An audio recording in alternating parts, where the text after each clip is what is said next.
Ladies and gentlemen, welcome back. We are continuing with our program within Mobility Actions events here in Ljubljana.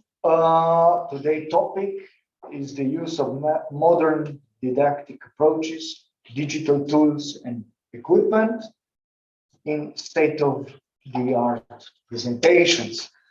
So our next speaker is Žiga Lesar. He's an assistant at the Faculty of Computer and Information Science, University of Ljubljana, where he teaches computer graphics and game technologies.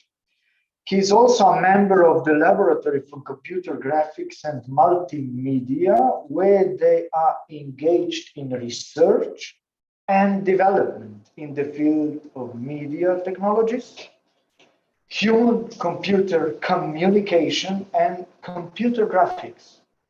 They focus mainly on processing audio signals and obtaining information from music, interactive 3D visualization, games, and e-learning. Žiga conducts research in the field of realistic computer graphics and volumetric data rendering, where he focuses on exploration of platform agnostic approach, interesting, in web application development. So please, Žiga, the audience is yours. Thank you for the nice introduction. This is going to be a short introduction into virtual tours. So I'm going to kind of do a general overview of what's possible, what technologies are involved in virtual tours. First of all, what virtual tours actually are, because I believe we have different visions of what this might be. So, first of all, yeah, I already had a nice introduction by Boštjan. So I'm currently working on a PhD in computer science and computer graphics. I have some experience as a software developer and as a teaching assistant at the university in Ljubljana. Yeah, you can find the work, my work and the work of my colleagues on the webpage of our laboratory for computer graphics and multimedia. So to start with, what's a virtual tour? Virtual tour is basically some kind of virtual reality, some kind of a simulation of an existing location, an existing environment. So mostly when we talk about virtual tours, we mean 360 images, 360 videos. So basically, for example, what you see on Street View, Google Street View, for example, or YouTube also has some 360 videos now where you can basically take your phone, look around. So it's basically a video that's all around you. So it's not just planar, not just on the screen, but it's basically all around. Rarely, but also sometimes we talk about actual 3D. So this is when we talk about a virtual environment, usually done by some kind of an artist, where people place 3D objects in a virtual scene. They place a camera in a virtual scene and basically simulate the environment, the light interactions, the illumination, and so on and so on. So in this presentation, I'm going to be talking mostly about still images, so 360 images. I'm going to say some stuff about videos, and maybe just talk a bit about 3D, but mostly not, because this is not the norm in practice. And basically 3D environments themselves require really wide overview. And I believe this is a topic for another meeting. So virtual tours may also include sound, narration, text. This can be included in various forms, in various ways in a virtual tour. Mostly this is done by, for example, with an overlay. So we have points of interest. We click on a point and then it pops up, some kind of a description of an object or a scene or a location and so on and so on. Virtual tours also are known by many different names. Sometimes you may hear about VR photography, 360 photography. Google popularized the term photosphere or spherical photos.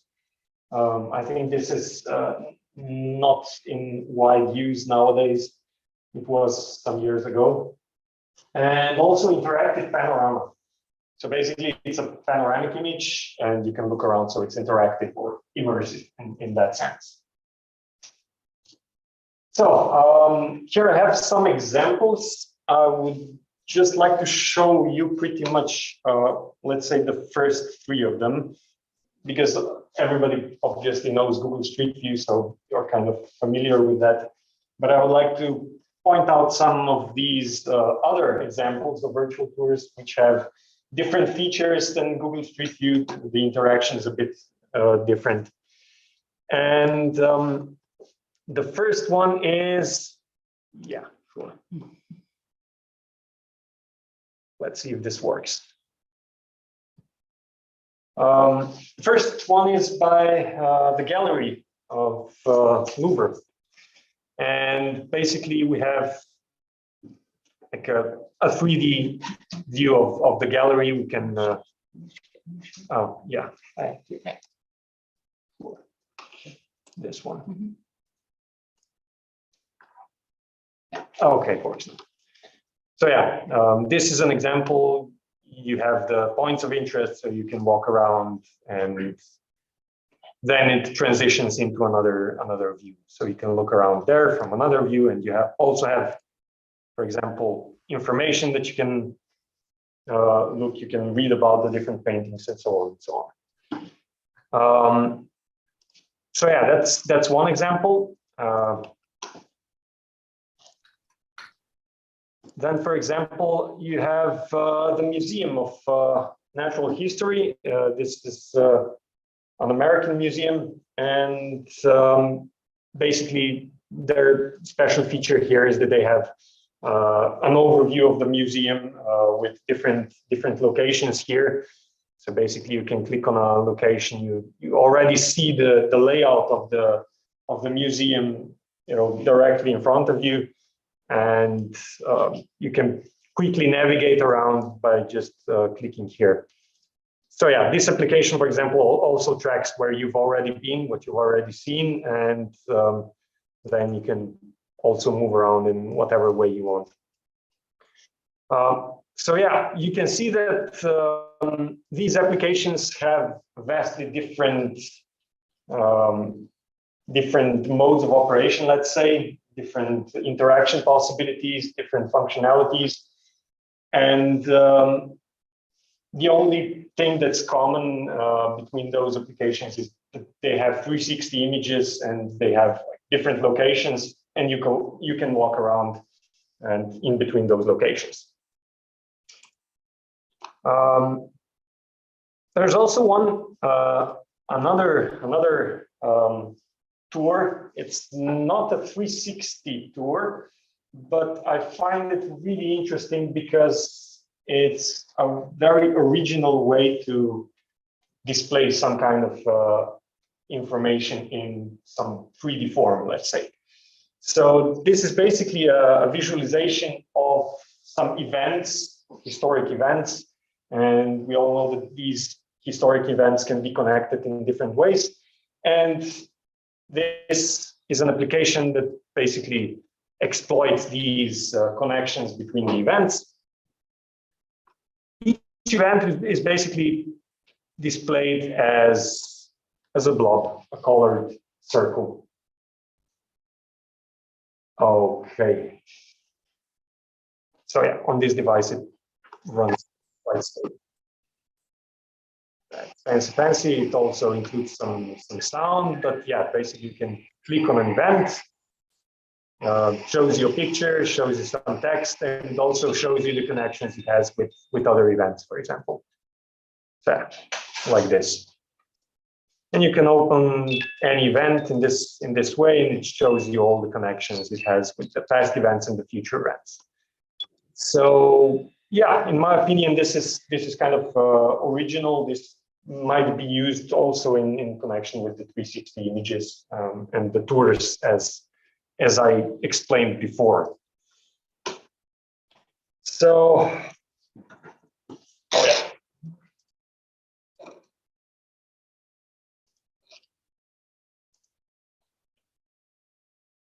Okay, we're back. Great. So yeah, the question now is how to create one. And basically, we have to think about three things. The first is the creation software.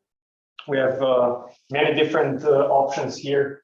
The creation software is usually online. So a lot of these applications are free to use, or they have also paid plans. So you can get different advanced features, for example, videos and so on. Videos are usually not included in the base package. Then you also need capturing devices. So capturing devices come in different forms and sizes. For example, you have like these omnidirectional cameras, which can take photos like the entire surrounding and then stitch them together automatically. So yeah, basically the very important thing is you have to think about photo stitching. Yes, usually, omnidirectional cameras is not something you have in your drawer at home. And these can be quite expensive. So a very common approach is to just take lots of photos of the surrounding area and then stitch them together. And then you have a lot of different software solutions for that. You have to think about different things when you're taking photos.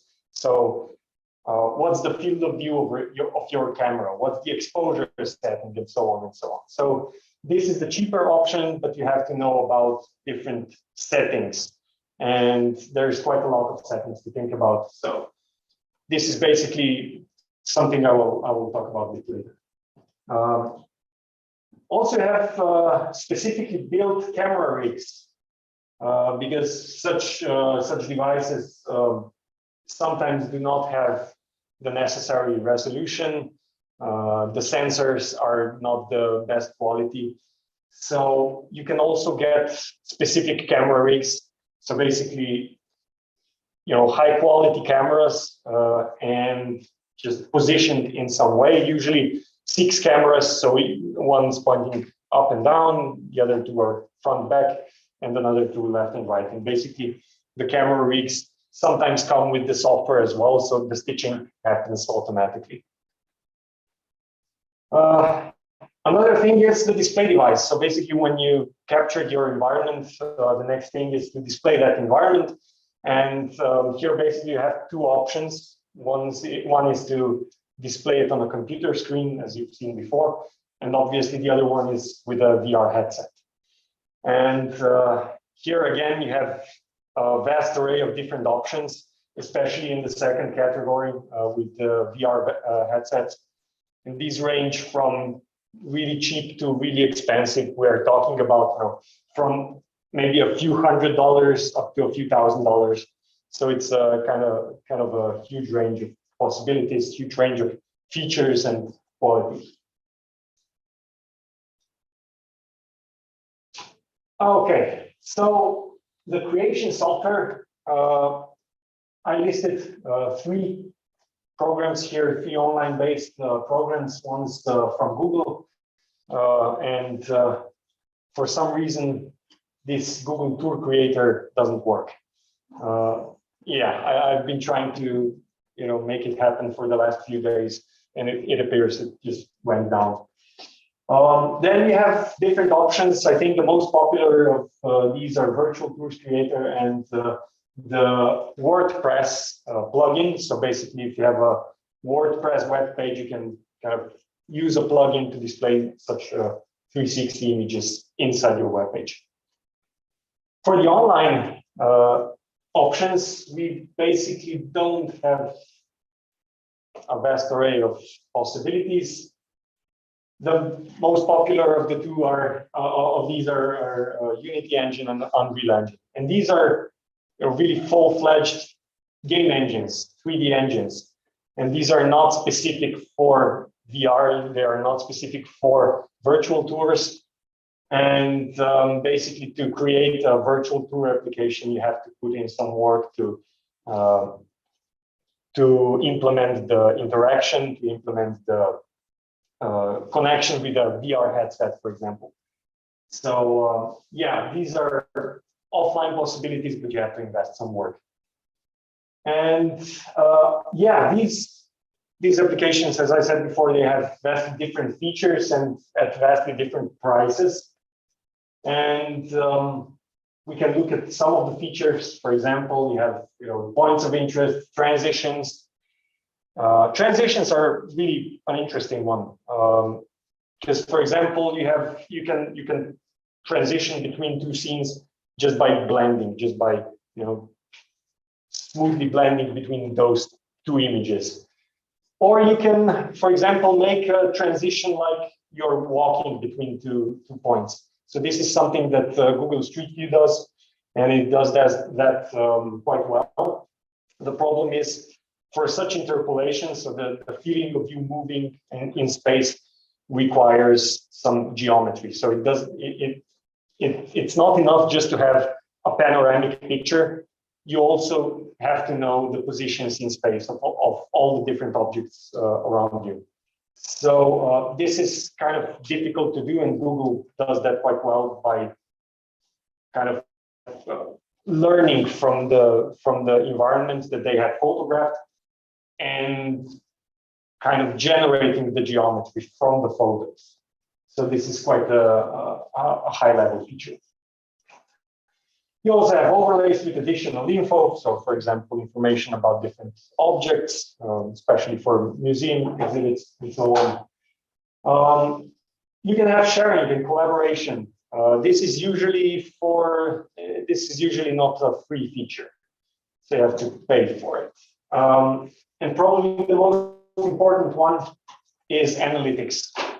So to know what's happening in your scene, to kind of figure out how the audience is interacting with your virtual tour, you have to know what they are looking for, what they are looking at, which locations in your virtual tour they are mostly visiting, and so on and so on. So basically, if you have a tour that starts at one place, always at the same place, and then have different paths around your museum, for example, you might figure out that basically the first location is the most visited one, obviously, because it places you right there, and then you have the possibility to walk around. So this is, for example, a problem that the application we've seen before, the Museum of Natural History, solves quite well, because you have different places in the museum, and you can jump around between them, not only the adjacent ones. A really nice analytics tool is the heat map. So for each image, for each environment, for each scene, you can generate a heat map to see what locations your audience is looking at the most. And you can get an overview, for example, here. Mostly it's been that location over there. I have no idea why. It seems interesting. So yeah, this is something really valuable for you to figure out then what is in the picture that's mostly looked at, which is quite important because you want to make those places look nice. You want to make those places really high resolution and displayed properly without any artifacts. And many artifacts can come from either capturing the scene or projecting it onto the screen, and so on and so on. So I'm going to talk about these artifacts a bit later. But yeah, an analytics report may be really, really useful to know about this after your virtual tour has been published. Okay, first of all, what are the different options for the capture devices? Now, first of all, you have the different omnidirectional cameras. I've listed probably the 5 most popular ones here. I think among those, GoPro is by far the most popular. GoPro make really high quality devices, high quality lenses, and high quality processing software. So this is usually the go-to tool, also for quite a nice price of not more than a few $100s. You can get a really, really quality camera. But also you have different competitors. For example, this is a really interesting one. This is Panomo, and it's a device that has, I think, 36 cameras. You basically throw it in the air, and at the highest point, when it detects it started falling, then it takes a photo simultaneously from all of these 36 cameras, and it also includes a stitching software, so it stitches those 36 photos together, in an instant, pretty much. So yeah, it's a really nice option. It's a fun one, but it costs, I think, around $2,000. So basically, it's not something that you would go for. Most of us wouldn't. On the other hand, we have camera rigs. So basically, these look like this. You have a bunch of cameras stuck together in a fixed position. So the benefit of this is you can change the cameras, you can decide on the lenses, and it's pretty much fixed up front, and you know how to stitch those photos together. And you have different options here. Also here, GoPro has the Omni. This is the one, which is basically 6 GoPro Hero 4s together in a box. So yeah, also have a Samsung device. This one has, I think, around 20 cameras. And the only problem of this is that it costs like $4,000. So yeah, the common thing is between those camera rigs is that you always need stitching of the photos. So this is something I want to talk about next. The different problems you can encounter while capturing your scene with such devices. And these problems can have different sources. There are some inherent problems which you cannot really affect. So for example, movement. If you take a photo of a room with a bunch of people and everybody's moving around, then you get motion blur, you have difficulties stitching those photos together, especially if those photos have been taken and not at the same moment, but kind of spread out in time. So for example, if you have your smartphone, you take photos of the environment, obviously. If the environment's still, it's going to look quite well. It's going to be easier to stitch together, but if everything's moving, it's going to be quite a difficult task. Next one's parallax distortion. Now, for the omnidirectional cameras, this is not really a huge problem, but it's basically the problem is that you're moving your phone, for example. The cameras in a camera rig are not all in the same place, but they are spread around. So this can be a problem, and I'll show you some examples of this later. Also, projection, how to project these photos onto a sphere, for example. Sphere projections are kind of a difficult task. It's quite a well-known mathematical problem, and there is no one single best solution. And you have a bunch of different projections how to, actually take your photos and display them in some sense. Then you have the problems with the camera itself. It has different lenses. The lenses are not perfect. The lenses have their own distortion. And for example, you have chromatic aberration where the different colors are are displayed or are captured differently because of the lens. You have vignetting when you have black borders around the image. Diffraction spikes when you, for example, photograph a bright source of light and you have those spikes around. So yeah, different things you have to know about when taking a photo. So if you take a high quality camera, basically all of these effects are going to be minimized. So if you take a camera that's worth a few $1,000s, it's definitely going to have high quality lenses.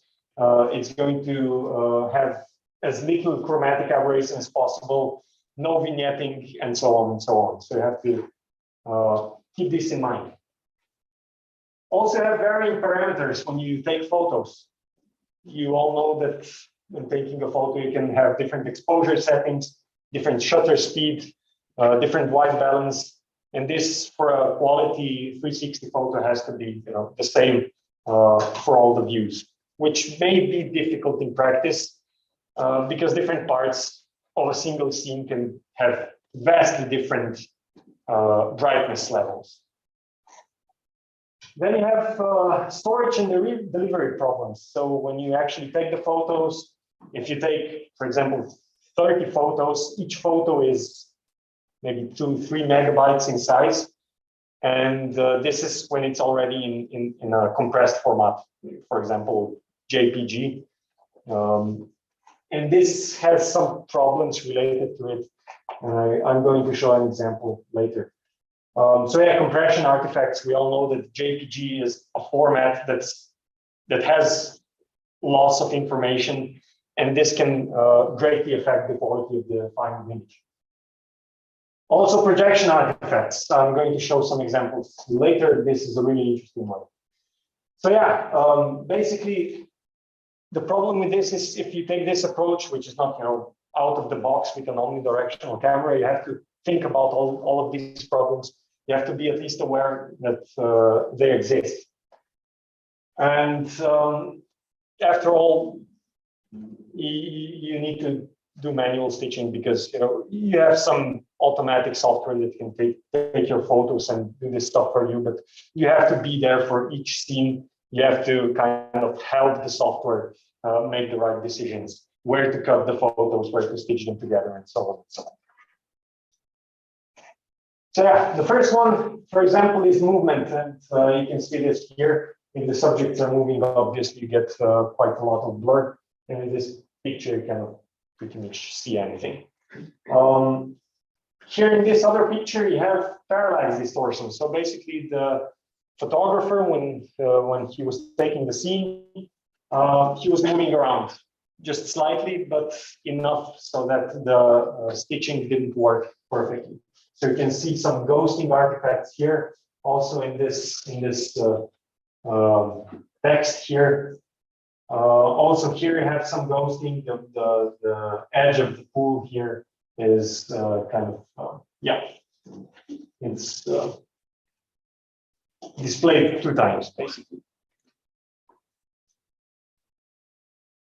You can have projection artifacts.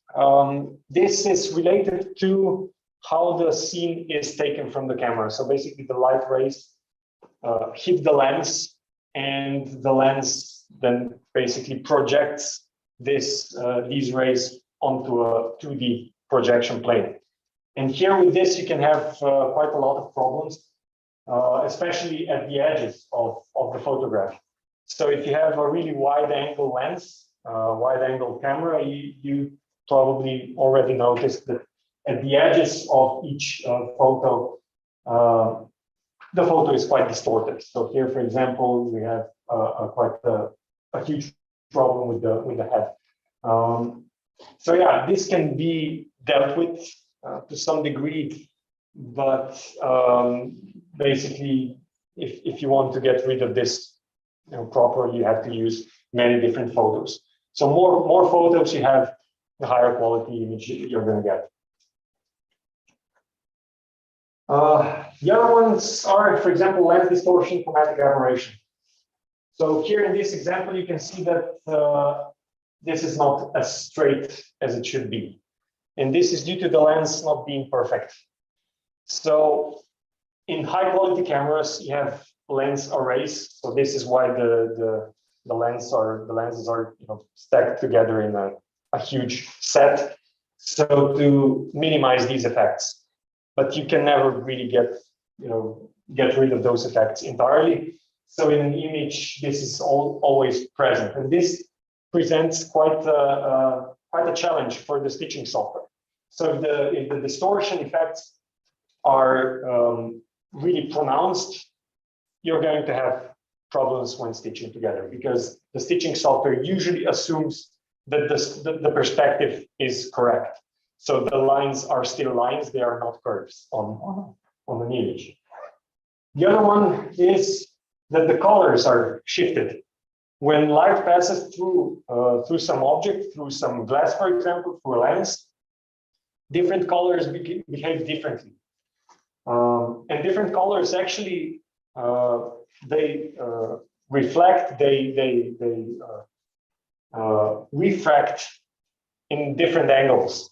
So here you can see that this is basically a red and a blue circle, and they are in the same place, but these two colors are projected differently because the light behaves differently for the different colors.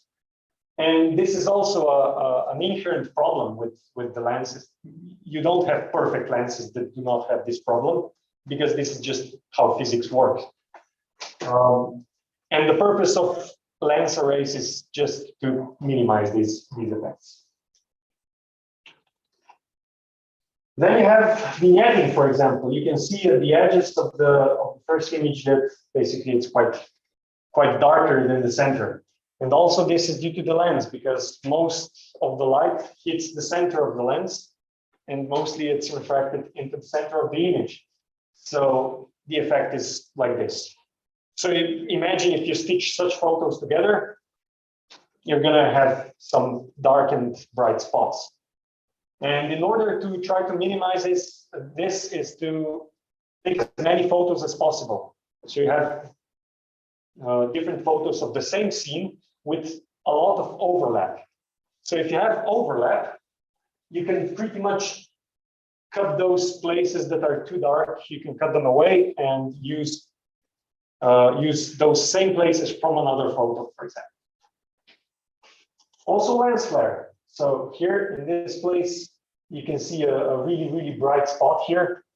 And yeah, this is due to the light from outside the image. It's actually the sunlight that's scattered inside the lens. And yeah, this is quite it's for some photographers, this is a nice effect. It can be really used to make really nice photos, really impressive photos. But for 360 photography, this is absolutely garbage. Yeah. Then you have different camera settings. So yeah, for example, different shutter speeds here result in two different photos, two different blur levels. So if you take an image with a slow shutter speed, you're going to have a strong motion blur. Also with the grass and for example, the water here, the clouds, if you're in some mountain, for example, you have the clouds moving quite fast and the shutter speed can affect the quality of the image in this case. Then, for example, this is not really visible on this image, but the left part and the right part are really, they have different temperatures, so to speak. So the left part is quite vivid, it has warm colors, and if you look at the far right edge of this image, you can see that it's quite cold, it has more of the blue tint. And the reason for this is the white balance. So especially your phones, for example, they have automatic settings. When you point your smartphone into some scene, it automatically estimates the whiteness of the scene. So it adjusts properly so the scene looks quite well on your phone. And this is great for single photos, for 360 photography, obviously, it's really bad. It's difficult to stitch such photos together. You can have different artifacts, and even if the photos are stitched well, you can still get such gradients between warm and cold colors, for example. So yeah, this is just one tiny part of a larger image where this effect is actually even more pronounced. The same problem you have with the exposure settings. So basically, the setting that makes your picture brighter or darker. Yeah, also for any serious 360 photography, you want to keep all those settings constant. Now, the problem is when you have a really dark area on one side of the scene and a really bright area on another side of the scene. And in one case, you can get basically a black picture. In the other case, you get a really white, a really bright picture. So putting those together just doesn't work. So you have to kind of adjust those settings on the fly, so the whole picture has the same brightness, has the same color, temperature, and so on and so on. So editing software can do this for you. Stitching software can do this for you. Also, you can do this manually in Photoshop or in any other high quality photo editing software. Then we have storage problems. So when you actually take the photos, you stitch them together, you create a really, really nice panorama, and then you store it as a JPG in a low resolution. And what you get is this, for example. I have a photo here. And when you display this photo in a VR environment, the only thing that's displayed on the screen is this part. And that's a problem because you're throwing away all the pixels that you worked really hard for, and you're throwing them away, and you're just displaying maybe 1/8 of the pixels that this scene is composed of. And you can see a pronounced effect here, for example. This photo, by the way, also this upper image here,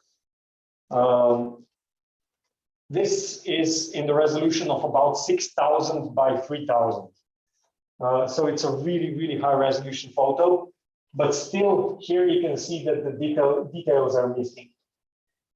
And if you really want to have, high quality 360 images, you might want to consider having larger images, but also such images take up quite a lot of space. Now we're talking about maybe 20 megabytes per picture. So if you basically have a virtual tour that consists of maybe 50 images, you have to reserve practically a gigabyte of space just to store those images. And then another problem with such high quality images is how to transfer them to the client. When you open up your smartphone, you go to the web page, you visit the virtual tour, and then you're waiting a minute to load. This is not a good experience. So basically, you need to take into account the connection speed, and you have to make smaller images to load quickly, and then basically, over time, the higher quality images load. So you also have to create a bunch of different images of the same scene in different resolutions. So basically, you can serve them to different clients with different connections, with different displays. So basically, you would probably display a different resolution on a smartphone or in a VR headset. Here, for example, I have the same picture in half the resolution. So this is something like 3K resolution, for example. It's more than full HD. It's kind of twice the size, let's say. And you can see that it's kind of useless. So, for example, if you look at the trees here, you lose all the details. If you look at the legs here, you can see that basically it quickly deteriorates the quality of the image. Then you have compression artifacts. So the first picture here is stored as a JPG. And maybe you've already noticed in some programs you can set the JPG quality. There's a slider usually that goes from 0 to 100, and you can set it anywhere in between. Usually the slider by default is set around 90. So this is basically a quality setting. With this slider, you can bring down the size of your file. So you are not dealing with 20 megabyte file sizes, but you just have maybe a 1 megabyte image that is still kind of high quality. So the problem with JPG is that you get different artifacts. So here, especially here in this part, you can see that you have like blocks of different colors. I sure hope this is visible from your point of view. Okay. So yeah, you have blocks because JPG, this is how JPG works. Basically, it cuts up your image into blocks and it compresses each block individually. And to do that, basically, it has to analyze what's in the block and then simplify that, simplify the content.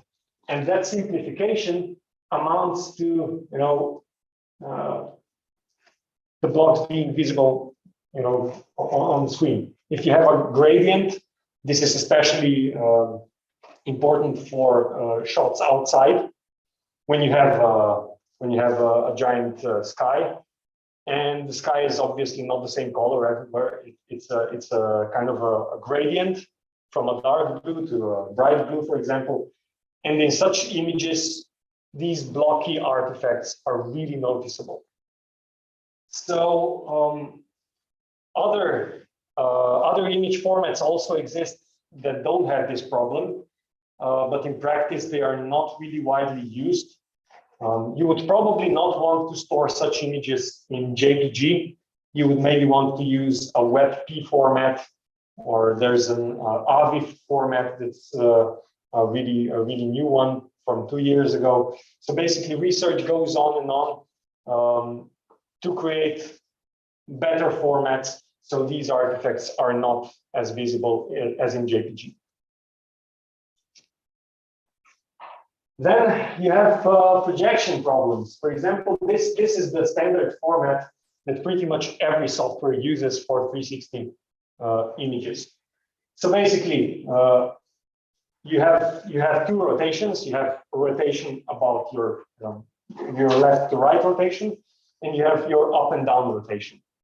So you have two angles of rotation, and left and right is basically wrapped here on the x-axis. The up and down is wrapped here on the y-axis. Now the problem here is that we have also two poles. So the let's say south pole and the north pole, which are basically mapped to the whole area, whole row of pixels above and below.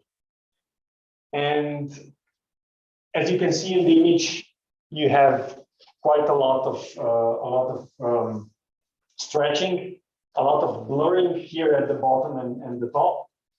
And the problem is that in this way you are losing pixels.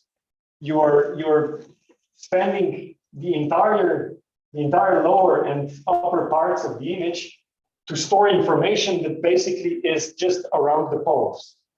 So basically it's wasteful to store the image in this way. This is why in the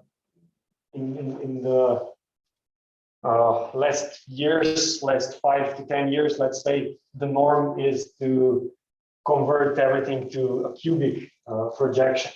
So basically you display your scene as a cube surrounding the camera, and each face of the cube is basically one picture.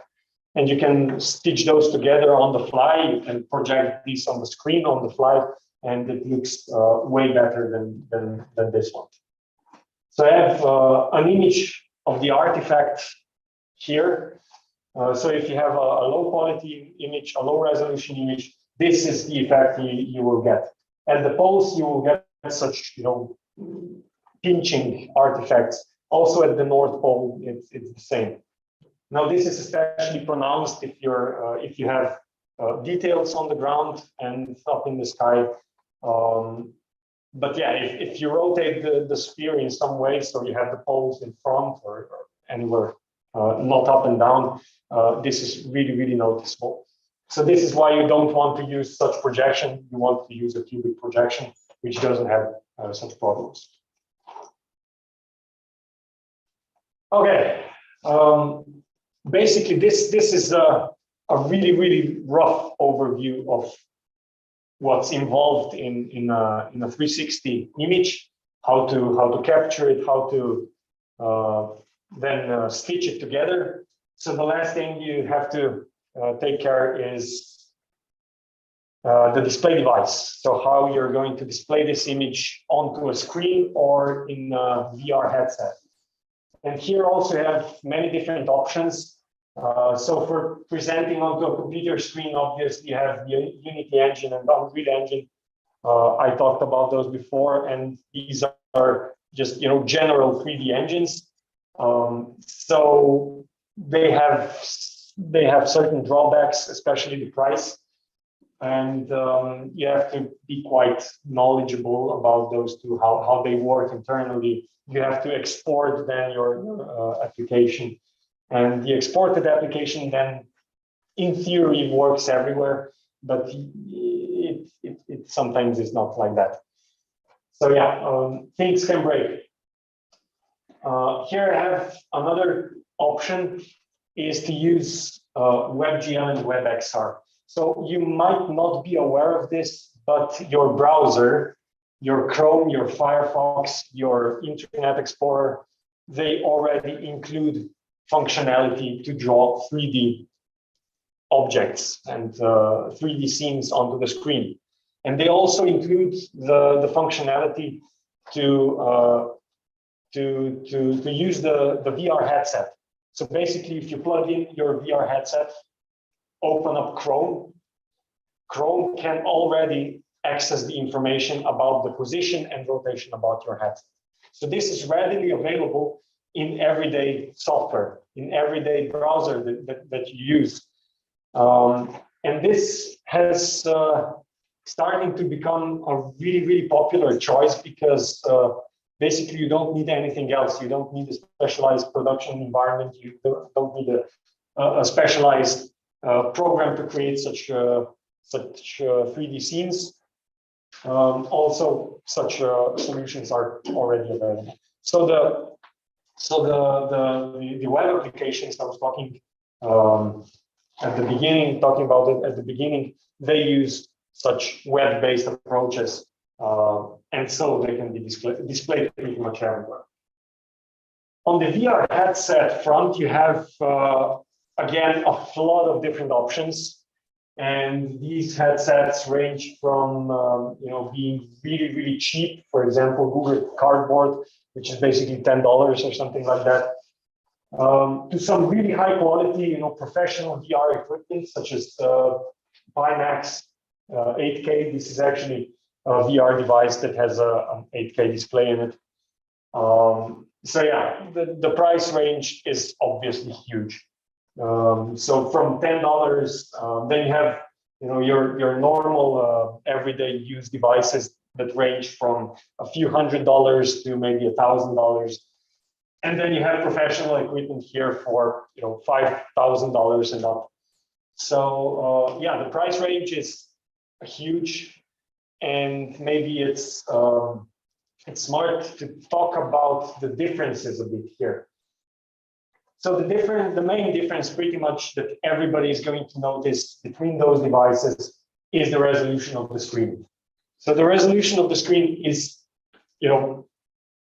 I would say the most important feature of any device, because this is not something you talk about when you're comparing phones or computer screens between themselves, because you're looking at them from, let's say, half a meter away or 1 meter away.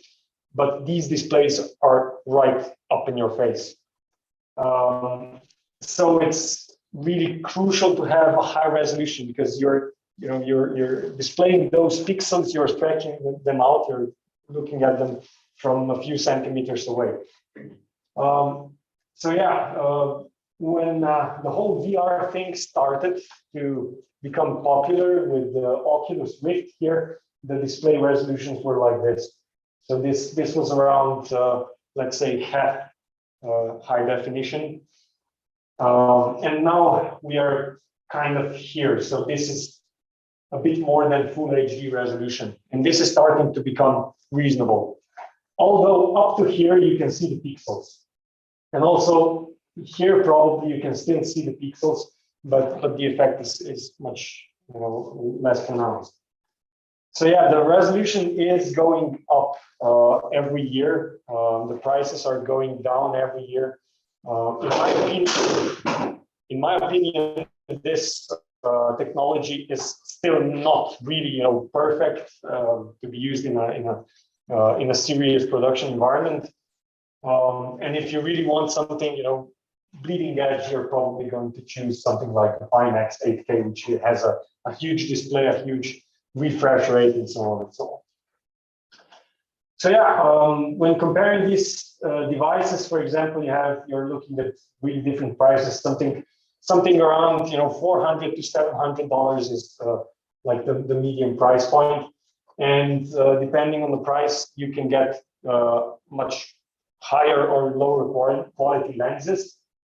You get a higher or lower quality display because you have different display types, like the OLED, the LCD display, and so on and so on. So these displays have vastly different means of lighting up different pixels, displaying different colors. And when looking at such pixels from a really, really short distance, it makes a huge difference. Also, you have a different field of view. So for example, you might have already heard about HoloLens by Microsoft. And this is quite a nice prototype, I would say, but for something production oriented, it's relatively useless because it has a really narrow field of view. So basically, you're looking just right up in front of you. Imagine you're driving your car, just seeing in front of you and nothing else. This is what it looks like, using that device. So yeah, other devices have vastly different fields of view, but it's usually around 100 degrees. Usually the field of view of like an average human from left to right is around 200 degrees. So we are quite far from that number. We can display this, but we cannot see anything left and right or up and down. So this is something that really depends highly on the lenses and on the display size, and it's kind of hard to combine those two when you have to have a small device, not like this. Nobody's going to use it if it's half a meter. Then you have different controllers. Some of these devices come with a controller. Usually this is the case, except for example, Google Cardboard or older devices, when you only had the display device and the keyboard and the mouse, just like with a normal computer. So you were sitting down, you were turning your head around, and that was pretty much it. So yeah, nowadays you have different controllers here. These controls you take in your hands, you can wave around with them, you can do anything you like. So yeah, in the last few years, this is probably the thing that developed the most. You also have different head tracking possibilities. So these devices either track your rotation, your orientation in space, and they can also track the position of your head. So if you move your head around without rotating it, some of these devices can actually measure this, and this information can be accessible from the software. This is kind of an active area of research because it's really difficult to make an accurate tracking application, especially if you don't have any additional devices on your display, or maybe some tracking cameras around you.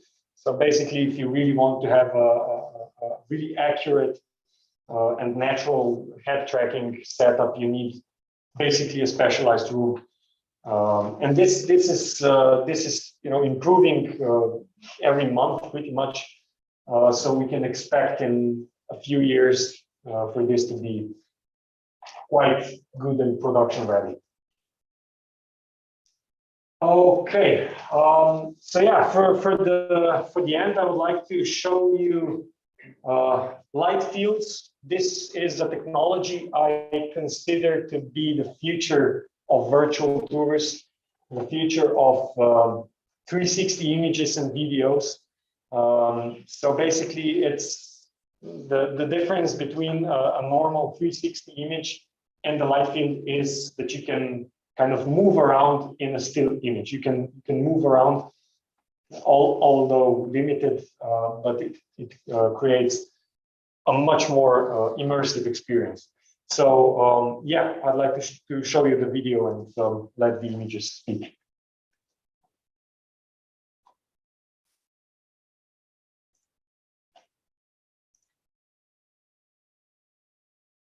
So you can see that this is basically yeah, it's quite laggy. Yeah, this is really laggy. Yeah, it's a Zoom problem. It's a Zoom problem, yeah. So yeah, basically you can imagine just pausing the video and moving around. But these images, these videos were taken with an omnidirectional camera, and they have been processed in such a way that the geometry, the positions of the objects in a scene have been extracted from the video. So when you have such information about the positions of the objects, then it makes sense to move the camera around, and you can actually generate a new view of the same scene from a different location. And although we are usually not aware of this, but we are moving our heads around quite a lot. Even if we think we are stationary, we are static, we are not. And every slight movement is translated into our immersive experience. So if you don't have the same feeling in a virtual environment, it's going to be a bad experience. So this is a really, really active area of research. Facebook, for example, is doing a lot of research on this front, and they're making really good progress. And in my opinion, in maybe 5 years, this is going to be the standard. It would be awesome if we could see the video in really high quality, but yeah, no worries. Yeah, this is basically the end of my presentation. So if you have any questions, go right ahead.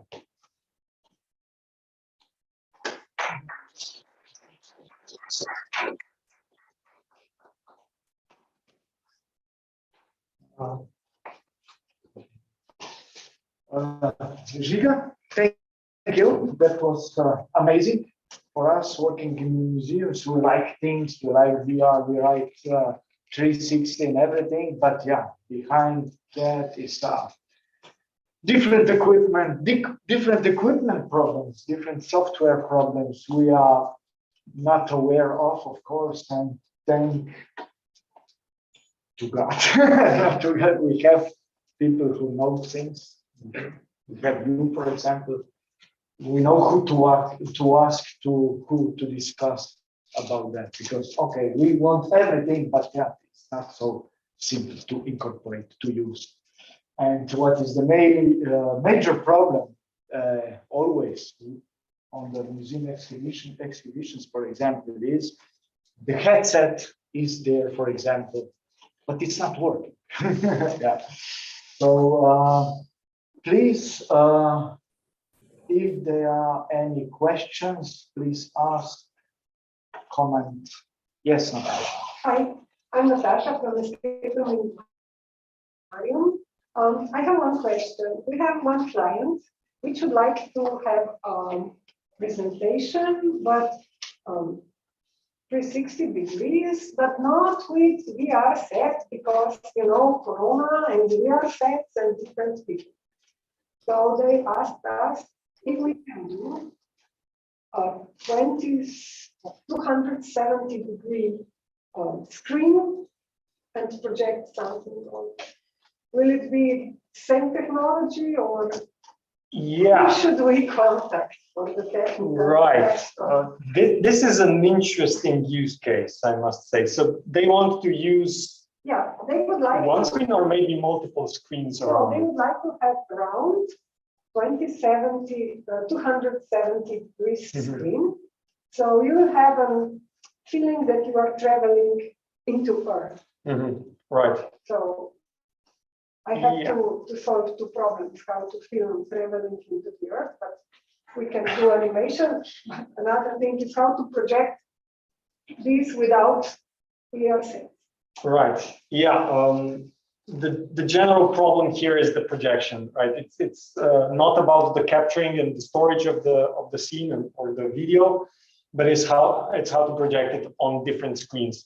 So basically, the screens are flat, so you kind of use one type of projection that's used even if you have just one screen. It's the same type of projection. The only thing that changes is that you have multiple screens, so you need multiple cameras into the virtual scene. But basically, the projection is the same. The algorithm to project the image onto the screen is the same. So basically, you have the virtual person, let's say, the virtual head in the environment, and on the head you attach different cameras, and these cameras are adjusted in such a way that their fields of view are just touching; they are adjacent. So that's basically how it's solved. Then you have to just calibrate. So you have to know how the physical screens in the scene are placed.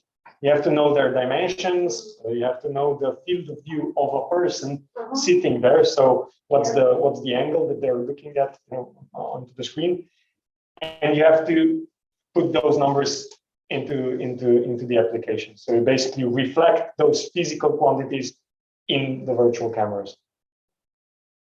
Thanks. You're welcome. Maybe I have a question. In your opinion, how far ahead can we plan, let's say, our projects with this technical equipment? For example, when you have this idea about the project, when you apply for the project and before it gets approved, it can be 2 years, for example, and then when you start with the project, we usually don't start with this high-tech stuff, and then you have 2 or 3 years before you start working on an idea that you had 3 years ago. Right. And by that time, this equipment can be ancient stuff. So what is the opinion? My opinion on this is that the software doesn't change much. What changes is the hardware mostly. So basically, if you use some software that's really strongly supported, that has a wide community of users, for example, Unity or Unreal Engine, these applications are not going to be, old just in a few years. These are going to last quite a while. The other thing is the standardization. So if you decide not to use such software, for example, Unity or Unreal Engine, if you decide to use the native capabilities of your browser, these browsers are designed, these interfaces with the headsets are designed to stay with us for quite a long time. So you can expect them to be supported for, let's say, 10 years. This is something quite reasonable in my opinion. What's changing is the hardware. The interface between the software and the hardware is being standardized quite a lot. So you still nowadays have to be aware of the differences between the devices, but these differences are becoming more and more abstracted.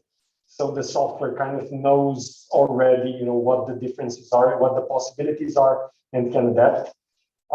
So it's just up to the hardware. So if you can connect your headset, if it works with the software, then it's fine. And I think those interfaces are not going to change. The actual hardware is going to change. And what this amounts to is probably just tweaking some parameters in the software. If the software is not especially built for some specific device, obviously. So this is the question of standardization. And this, in my opinion, in the last few years has improved quite a lot. So nowadays it's not such a huge problem. So we can hope for compatibility of different software programs also. Let's say, I mean, we were talking before about Unity and Unreal Engine. They just don't work together. So something made in one can't be seen in another. So yeah, that's the problem of how those programs store the information. So the virtual scene has to be stored on your computer in some way, and then displayed in some way when you open the application. And this is specific to each program. And actually, those programs don't really want you to, Unity doesn't want you to just easily switch to Unreal, and vice versa, obviously. They want to keep their customers. So basically, in some sense, it's possible to convert such projects. There are some parallels. For example, the assets, obviously, the assets have some standardized formats. So the 3D models, the images, the textures that you use, they can be used in different programs. But then how those are stored and displayed, this is up to Unity or Unreal, and this cannot be transferred. So this is why I'm actually in favor of standardized technologies. For example, the browser and its interfaces. So this is standardized, and this you can be sure that it's going to be pretty much working in every browser the same. If you open up Chrome, if you open up Firefox, or you open up, I don't know, Internet Explorer, it's going to look the same. This is something you have to be aware of when you're creating such an application, but usually that's the case. Yeah, I think we must be heading to standardized stuff. Absolutely. Absolutely. Okay. Any other thoughts, comments, maybe something in chat, Jure? No. If not, thank you, Žiga, again for this very well prepared and clear presentation. Thank you very much. Thank you for the invitation.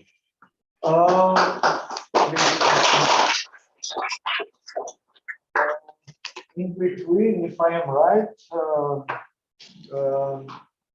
Sašo Knez joined the audience. So Sašo Knez is the co-founder and director of the A4X company, a Slovene dynamic high-tech company in the aviation industry. They manufacture and assemble ultralight aircrafts and produce composite parts for the aviation industry. At the same time, A4X is also a company developing VR-based flight simulators, which enable learning for pure beginners and do not yet have real competition in their segment.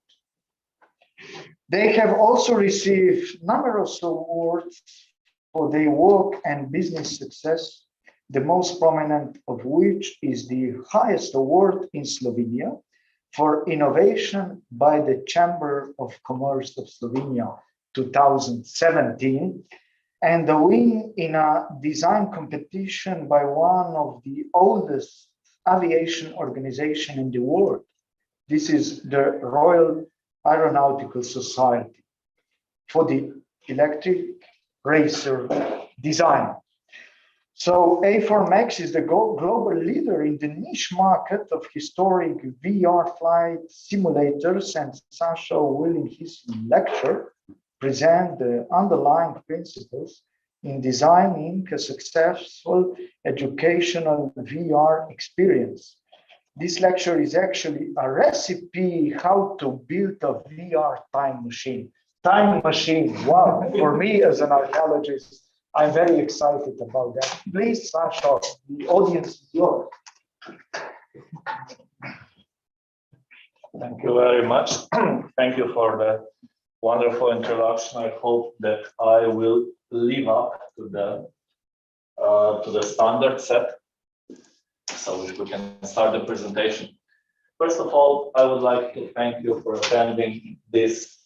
I'm afraid to call it a lecture, because basically here we are at the National Heritage Museum, one of the premier institutions, and I'm an aviator, so I don't have the presumption to call this a lecture. Take it as a personal story, take it as a journey to what we did in the past years, and then take your own conclusions from it.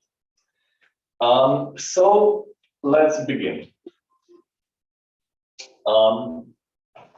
First of all, meet A4Max. We're a small company, as what it was said in the introduction. Basically, we build airplanes and we build flight simulators. Now, usually our workshop looks like this. So various airplanes and various simulators in various stages of completion scattered around and being worked on. We will touch a lot on this Spitfire simulator. This was taken this spring. And if I understand correctly, on Thursday you will be visiting the Park of Military History in Pivka, so you will be able to experience it firsthand.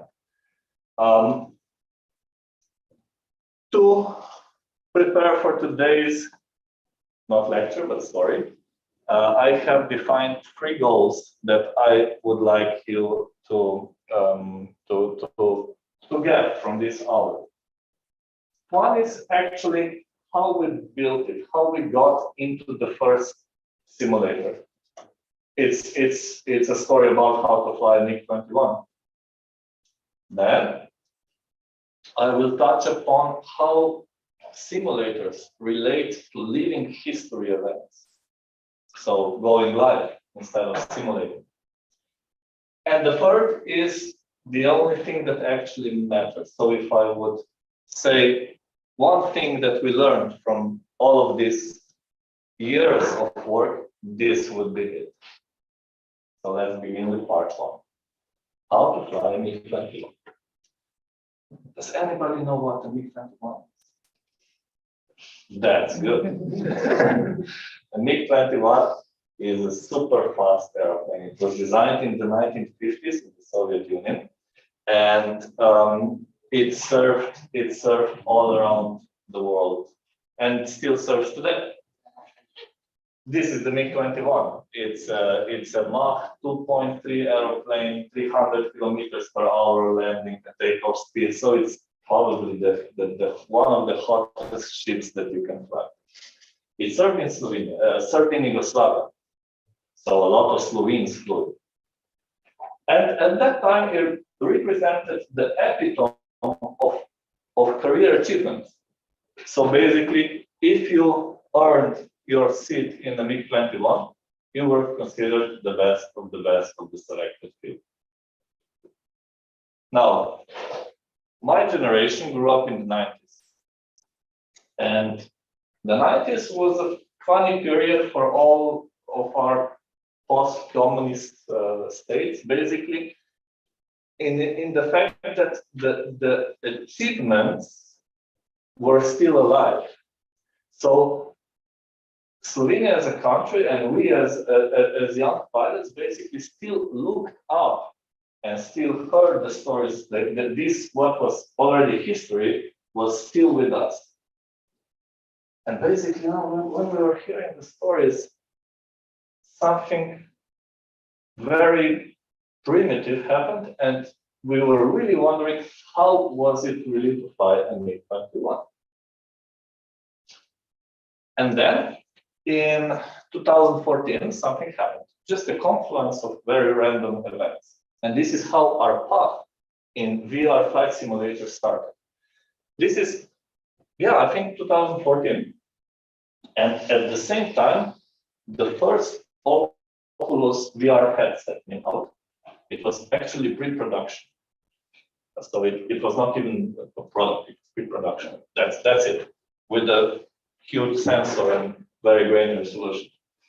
And a simulation model by a third party of the MiG-21 came out. So I was thinking, okay, we have a VR headset that's available and we have a model, let's try it.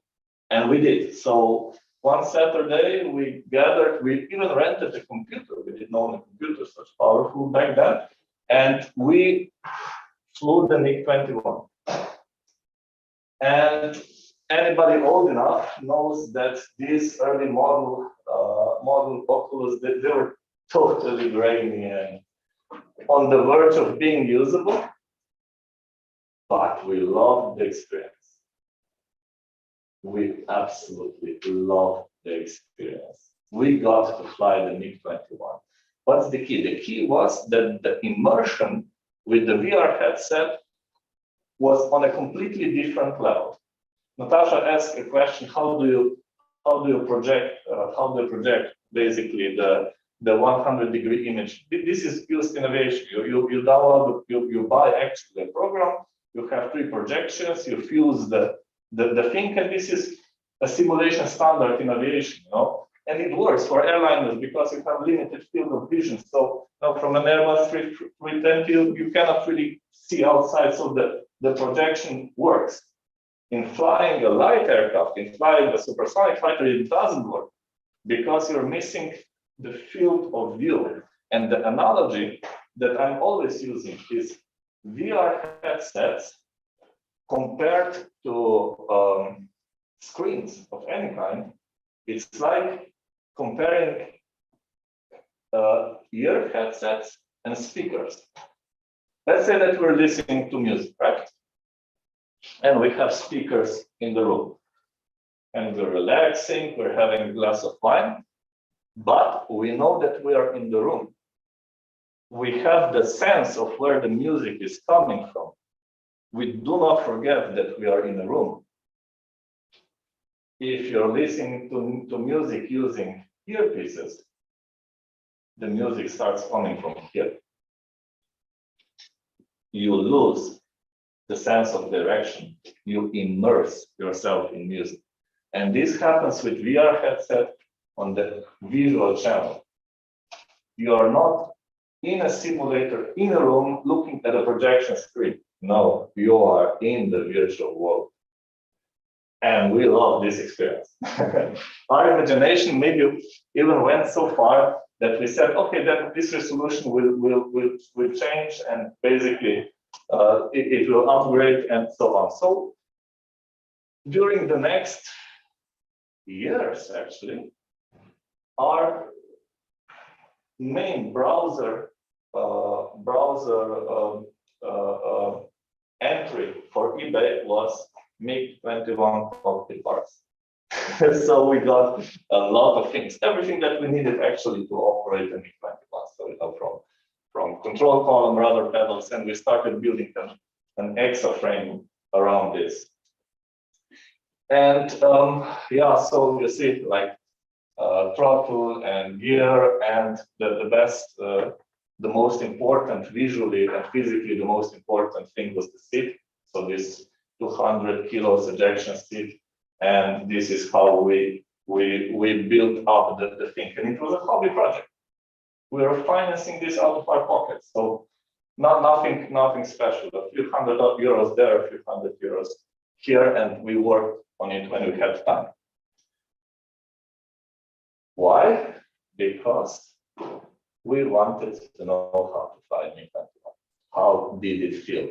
And the VR headset provided enough immersion to experience this. Then something started happening. Okay, initially at this point, we were also starting to see the value of this in training. So we built a light aircraft training simulator, and that was a success. And then there was an organization in Slovenia called Narodni Space Center. Now, at that time, the Narodni Space Center was going through a transition, and they didn't have anything to display. So they had a beautiful building in the middle of nowhere, but nothing to display, nothing really, zero. And with a new CEO, with a new director. So the CEO said, look, we are a space center without any experience. So, you know, a MiG-21 kind of looks like a spaceship. that might work. And up to this point, we didn't even consider that we will market this because it was our project, our fun project. I mean, who in the world would like to fly a MiG-21 except us? So, okay, we painted it, we did a few things, we made it a bit more robust, and we shipped it off to the Northern Space Center. You can see the beautiful building and our simulator inside. The amazing thing was the thing worked. It attracted audience. So people were willing to drive to Vitania, to Northern Space Center, which again is in the middle of nowhere. And I come from Zastalja, which is from another middle of nowhere. And you see, it worked. Every month there were visitors. And this is the first time that we made a transition. It's not a hobby. This is actually something that could be interesting for a wider audience.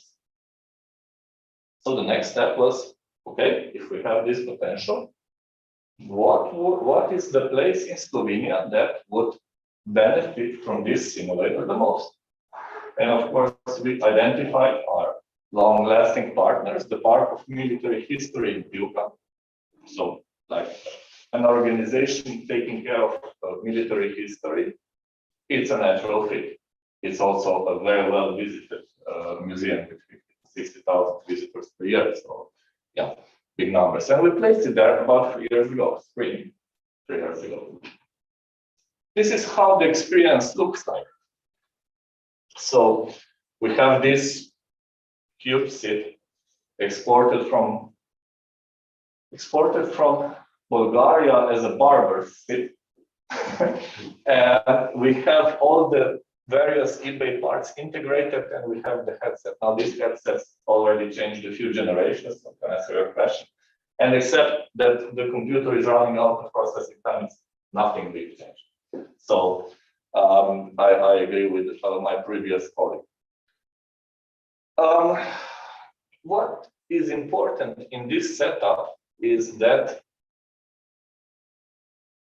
when you put your headset on, you are in a different world, literally.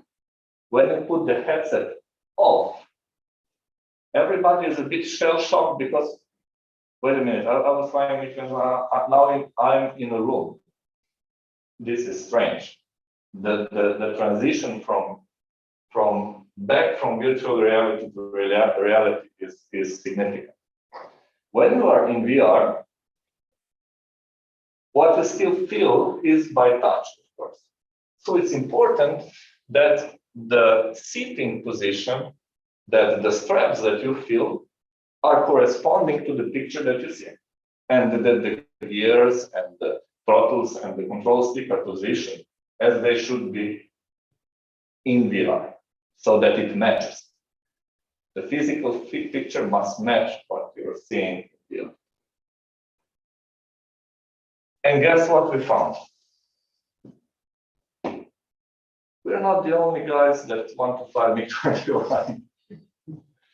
For the past 3 years, about 300 to 500 people per month are flying the MiG-21, which for me is an unreal experience, because who would think that such a niche experience can attract so many people each month? Maybe the best lesson that we have learned from our colleagues in Pivka is that they take all of these simulators as a neutral thing. So per se, such an attraction is a neutral thing, because basically, yeah, they have to put an operator there, the simulator is generating an income, and the balance is okay, but it's not significant. Now, what is happening, on the other hand, is that this attracts people. When you will go to Pivka on Thursday, you will see about 5 kilometers away that you will see a huge billboard saying, "Have you flown supersonically today?" And that's great marketing, because the answer is no, and you can fly supersonically in Pivka. So you go and you pay the entry fee, and basically it gets the museum going on many different levels. So yeah, it worked. Now, the next step was very obvious. We built another simulator. We built the Spitfire simulator. You know, the Spitfire, the savior of Britain airplanes, on another legendary aircraft on the level of MiG-21. And the story was that back a few years ago, Mr. Andrei Gaspari and his crew excavated the remains of a 1944 simulator in Ljubljana. And this is the engine, and there are other parts. Now, so you see, the MiG-21 was a standalone project, but this was actually a complementary project to these artifacts excavated and preserved. We went even to such lengths that we painted the aircraft it was the same model of the aircraft, so same model of the Spitfire, with the same serial numbers, with the same insignia as that. So it really fitted into the display, and it works. And it was hugely renowned in Slovenia. Every media outlet had a story with the journalist flying the Spitfire. So yeah, that's fine. This is the second simulator, and again, you will be able to fly it on Thursday if it works. It usually does. That's good. So, building historic simulators for us at A4Max, it represents an important but a relatively small part of our activities. For example, in the past 4 years, we have built more than 30 simulators. Out of those, 2 were historic, so the Spitfire and the MiG-21. So, by building these different simulators, we have figured out what simulators are actually doing, and we have identified four benefits that simulators are actually doing. And I will not bore you with the first 3 because they are training related. But this one, the last, this is what historic simulators, heritage simulators, or any other VR, AR display does, is that it's a tool that it enables entry into impossible worlds. This is what you're doing with a VR, AR display. You are entering an impossible world. In Slovenia, for a guy born in 1982, it's impossible to fly a MiG-21. It's an impossible world. Hell, it's impossible even to fly supersonic. But with our simulator, yes, we can experience this. So this is the main point. VR, AR experiences enable impossible worlds. That's the conclusion for the first part. Now, how about living history? This is me in 2016. I was a lot younger and a lot thinner. And I'm just preparing to fly a very beautiful aircraft called the Aero 3. It was a primary trainer in 1960s. And I love this aircraft. It was in Maribor, it was preserved, and I really enjoyed it. At that time, I was striving for individuality, for uniqueness, and therefore this airplane for me presented an outlet to express this individuality. I actually loved it so much that I bought one from a scrap heap, let's say, and we started to restore it. And a team gathered starting to restore it. And guess what that team became? That team became K4 Max. It started with a vintage aircraft. Now, as the years progressed, I also progressed, and basically, by the turn of events, I progressed also to fly really unique aircraft. This is in Austria, a few years back, and this is the Albatros fighter. So, as far as restorations and replicas goes, this is the pure gold. It has an original engine to the last bolt. Everything is absolutely faithful. And my job in this project was to build up this organization. So they were building more and more aircraft, and I helped them to establish flight operations. And it culminated in last year, actually last fall, when there was a formation flight of an Austro-Hungarian fighter from 1918 and an Austro-Hungarian bomber from 1918. What you see in this picture is not only millions of euros, but it's a life achievement of a group of people. This is what they will put on their tombstone, professional tombstone. This is what we did, period. This picture. That's it. This is what we spent our professional life doing. Now, what's interesting here is that when I was involved in these living history events, I found that they are asymmetric. They require a huge amount of effort. Even from my piloting side, this is not easy. This is an airplane on this level flies 2 hours, 3 hours per year. So you can never be current on it. You can never be self-assured on it. It's always stressful flying this. It's a great honor. It's very interesting, but it's not fun. And for every half an hour flight that I did, there was like 20 hours of maintenance. Even to pull the airplane out of the hangar, you needed 5 people. And if it would be in 1918, you would also need 2 horses. But now it's better.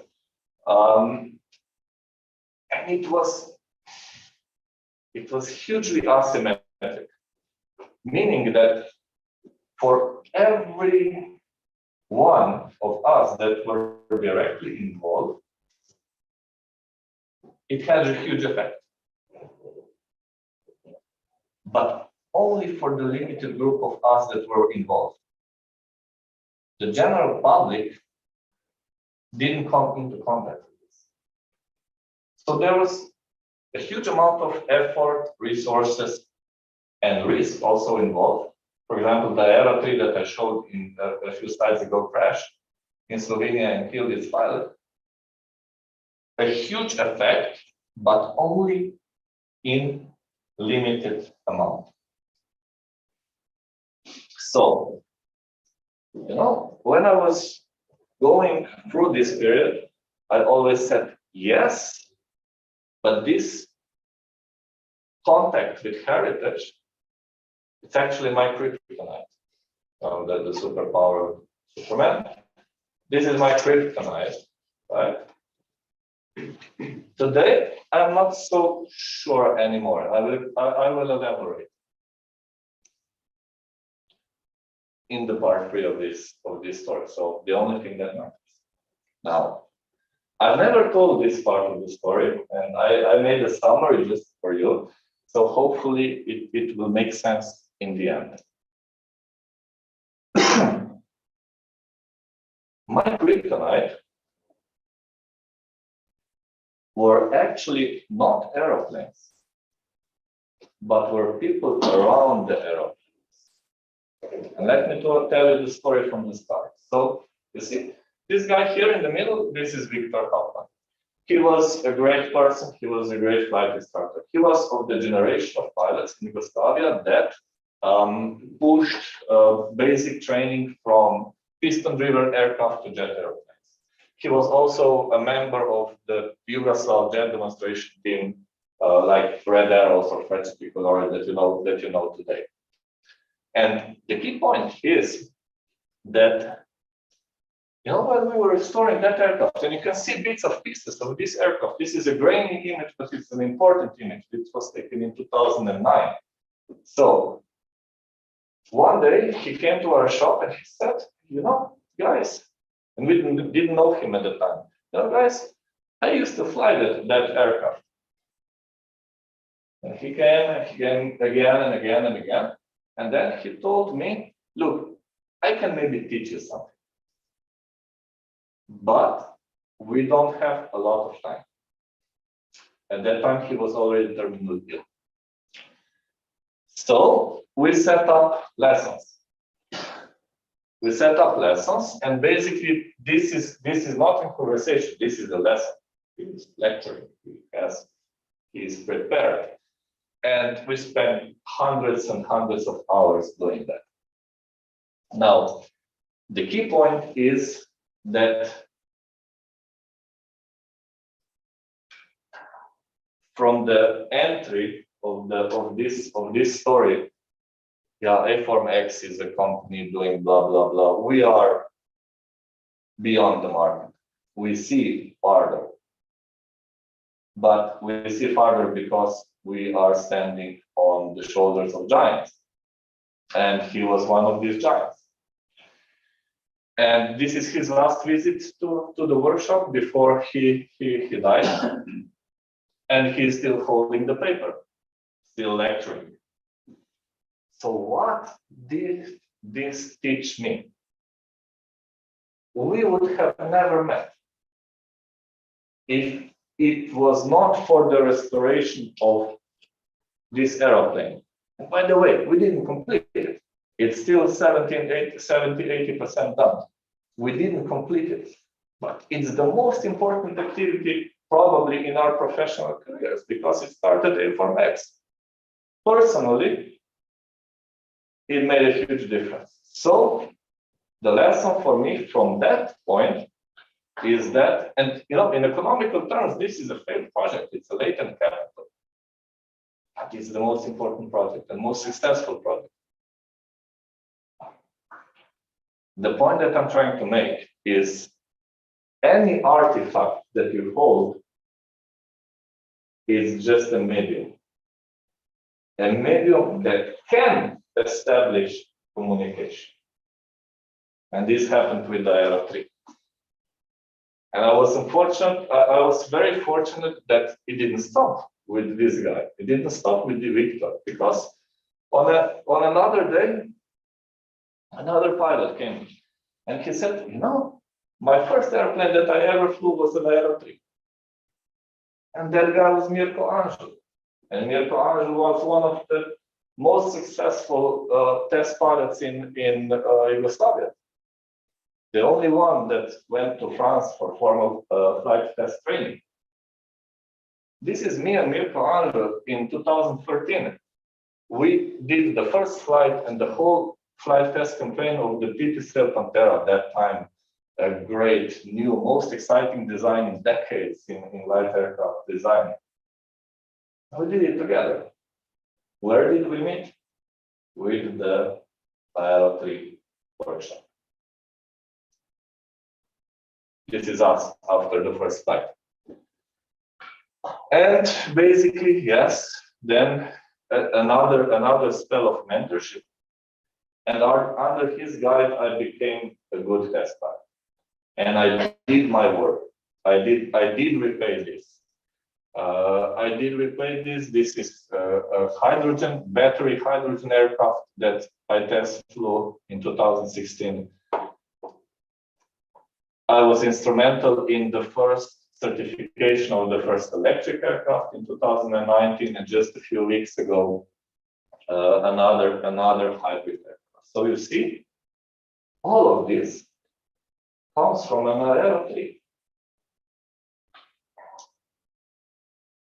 And I also have to tell you a story that this MiG-21, where this curiosity and passion start, actually.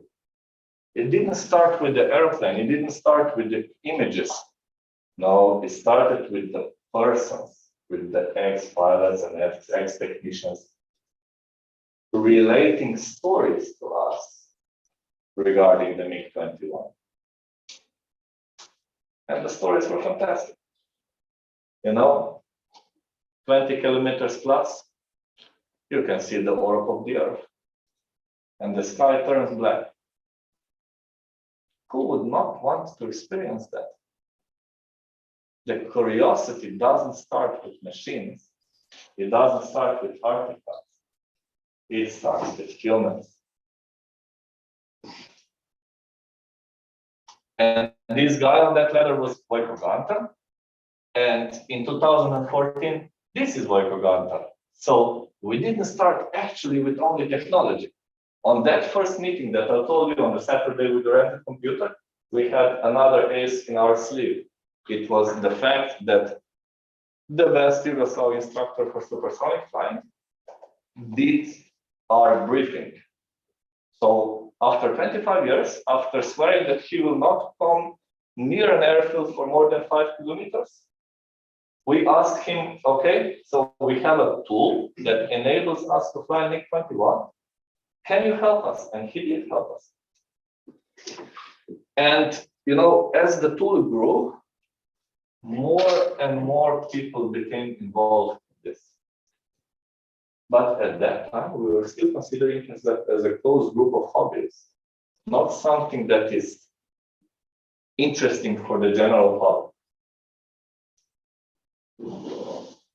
And again, the point that I'm trying to make is that any simulator, any VR, any AR thing, it is just a channel.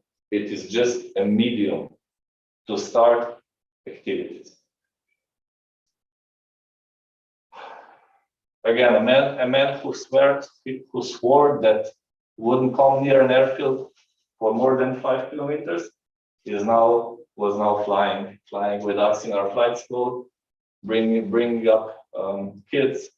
And it's a nice story. Also, as far as living history is concerned, the last flight that we did, Mirko and I together, we went and flew an old jet. So that's nice. That's like a poetic justice in the end, right? So, what's this personal story about? This personal story that is not a lecture. It's about one simple thing, is that don't allow technology to blind you. Our story, superficially, it's a story about simulators.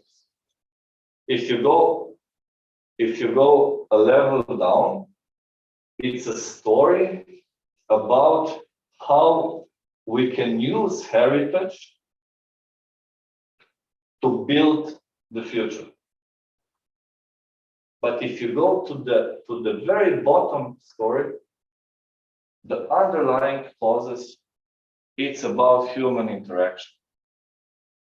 And basically what I wanted to show you is that VR simulators, or put any technology into it, right? AR displays 360 degrees, whatever. They are an entry into impossible worlds. You can go places in time and in space that you cannot go otherwise. And a MiG-21 is a good example, or a Spitfire in 1944. Compared to living history, is it the same? No. living history is much better. It's real. But it's complicated. It's expensive. And it's hugely asymmetrical. It's not inclusive. And the only thing that actually matters are people. And in this slide, I would like you to consider that any new technology is just another communication channel. I'm getting old now, and I'm moving away from frontline flying. I'm moving away from experimental test flying and so on. And the more that I become involved in the industrial level aviation, the more I think about Victor. And what is amazing is that he was a great person. He was a great expert. But the thing that I value most in these years is that he picked a great communication channel. I was a 20-something-year-old kid with my head in the clouds and a lot of work. I had an aircraft to restore. If he would say, look, I can teach you something, just give me a call sometimes, I would never use that. He came to our workshop, he sat me down, he phoned me, and he picked the only communication channel that at that time worked for me. This, I think, was his crucial skill. And this, for me, is the key guideline when designing simulator experience. It's just a communication channel. A communication channel that works. It's inexpensive, it's immersive, it's accessible, it's modern. You can get kids excited about this, but it is just a communication channel. Nothing more, nothing less. So there are two sides of this coin, right? Using VR, AR technologies, it will not basically improve your organization. You still have the same content, you still have the same mission. On the other hand, if your organization is great, embrace it, because it will not change your organization. You still have the same mission, you still have the same content. You're just adding another communication channel.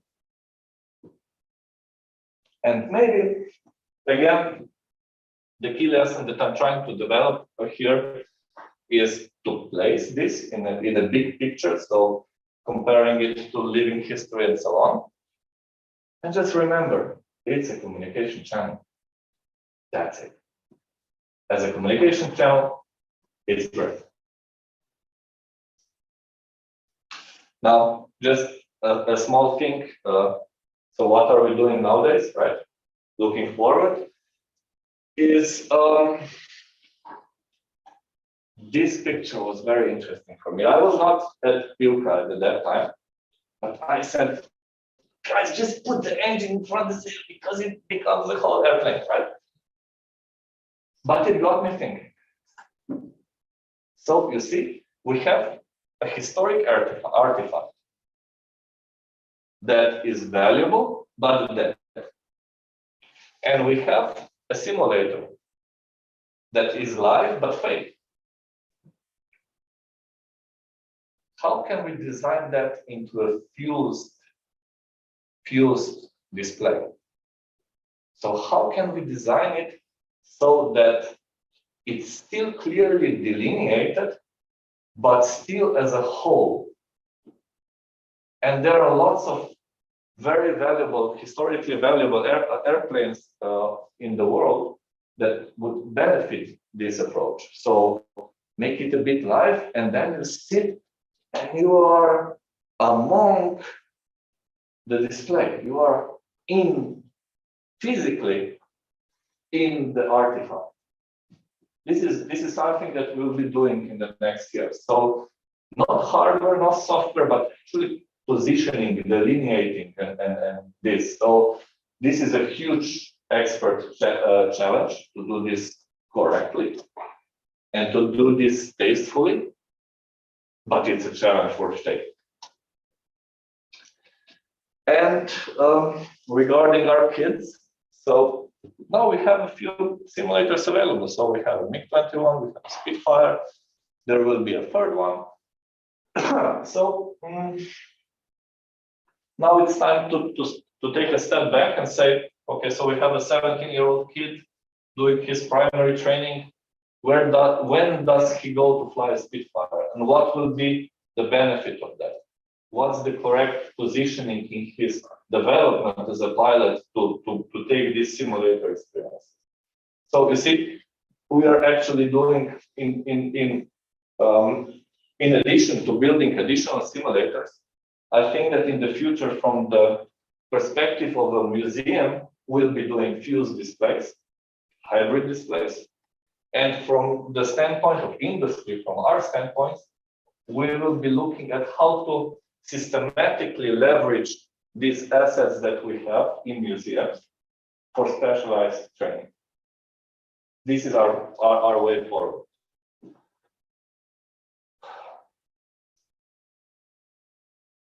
And this was a very personal story.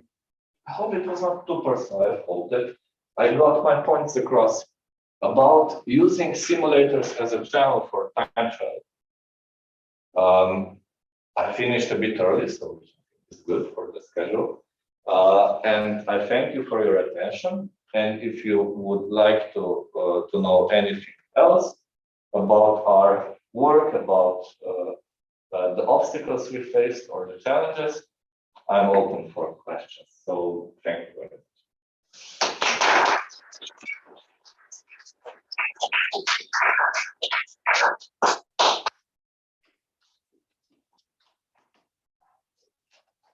Sašo, thank you very much. This was inspiring. Thank you for sharing your story. It's only the people I like that. We all mostly work in the field of humanities, so we are close here. Please, if there are any, of course, Sašo already invited, if there are any questions, remarks, thoughts, please comment. I have a question. How big is your team now? It's 7 people. Mm-hmm. Most of them engineers. They come from a wide variety of backgrounds. Basically, those that are working on a simulator, there are two sections. On the simulating field, we are good integrators, but our two key strengths lie in basically simulating aeroplanes. So we are good in building models, physical models, visual models, and so on of aeroplanes. So in that field, basically, there is a combination of flight mechanics experts and modelers. So just 3D modeling, painting, that's it. It's about 2 people, nothing huge.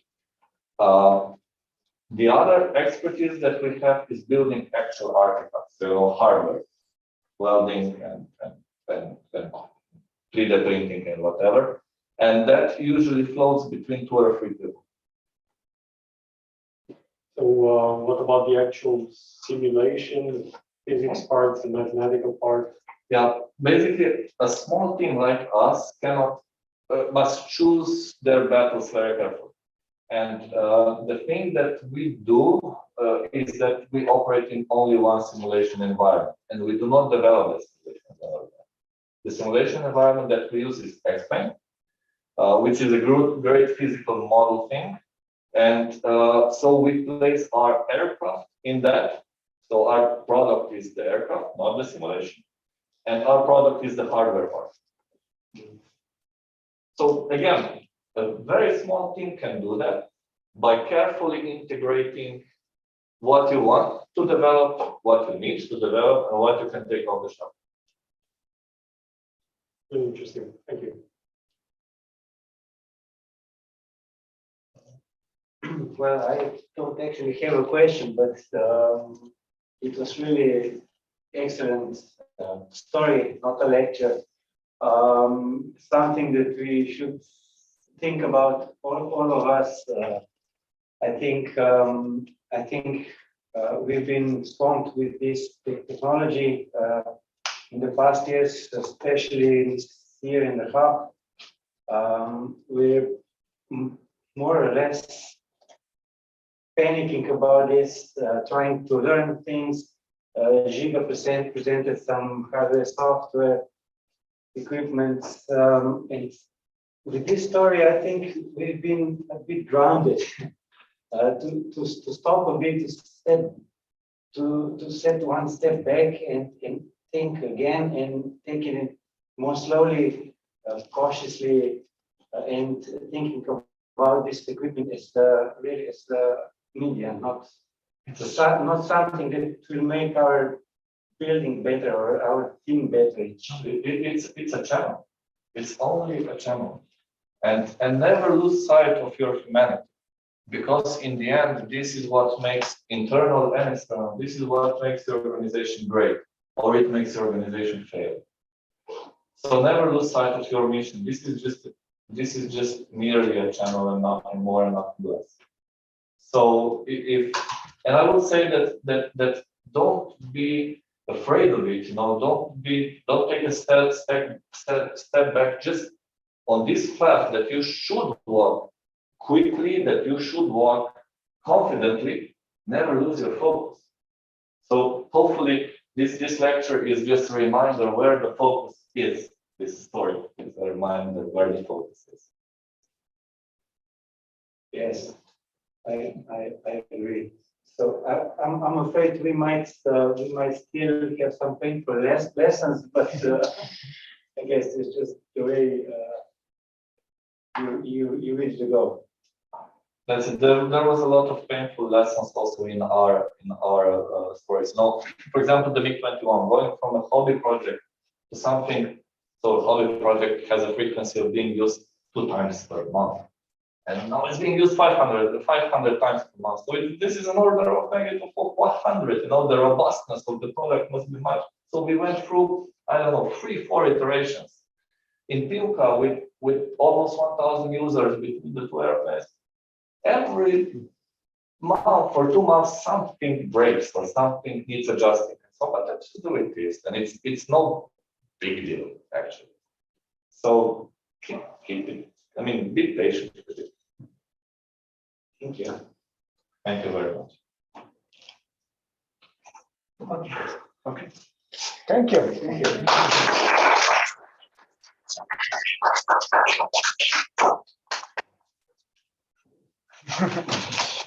So, ladies and gentlemen, we come to an end. Maybe to conclude, just a short overview what we heard today. It was first was the professor Jože Rudger, who was explaining the effective learning with multimedia learning materials. It was a nice structured lecture, I think, focused and with all these theoretical point of views, which seems to us obvious, but they should be written down and explained all over and over again to us. Then Lady Natasha Potočnik explained using gamification to design unforgettable experience. It was again very useful for us, very important to get a view from outside of the world. We have our groups are often very closed somewhere in the deep under museums and this idea coming from other side, let's say, from you to have a different kind of views, also different experience with people, which is again important. Again, people. So this interaction between us and you and other working on your field, in your field, in this escape room designs, which first field they are so popish, you know, so nothing to do with museology there. But anyway, isn't so, because things are changing, and it also opened my eyes. Well, who I am to judge, but I will try to visit one of the escape rooms in the future. Then Nate Doliner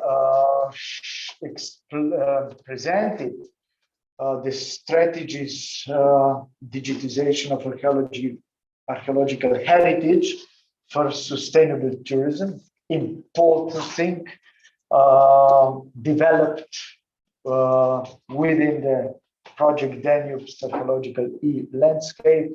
I think important, crucial work strategies are these. We believe the dissemination of these things which are written there down will be important, not just for us, but for the wider audience. And I remember Marco Mele saying at the beginning of the project, we should start with the strategies, not wait. And that's perfect. Now this is done. Then Žiga Lesar presented virtual tours and all the advantages and disadvantages, including the equipment, the software. Also very important for us, for all who we are working in designing, preparing exhibitions, what we should take care of, where are disadvantages, advantages, and so on. So thanks for your presentation. And at the end, Sašo Knez, Flights into History. It was not a lecture, it was a story. Thanks again for sharing. So I think if you and Saša, maybe if you have something to add. I think we can conclude then. We can conclude. We are a bit exhausted already. So thank you very much for participating. The mobility actions are not ended yet, of course. Tomorrow is another day. See you all tomorrow. Please join via Zoom. They are, as you know, there are restrictions regarding the pandemic situation right now, but anyway, the media and the communication lines are here helping us to share and to comment and to anyway be together. So thank you very much again, and see you.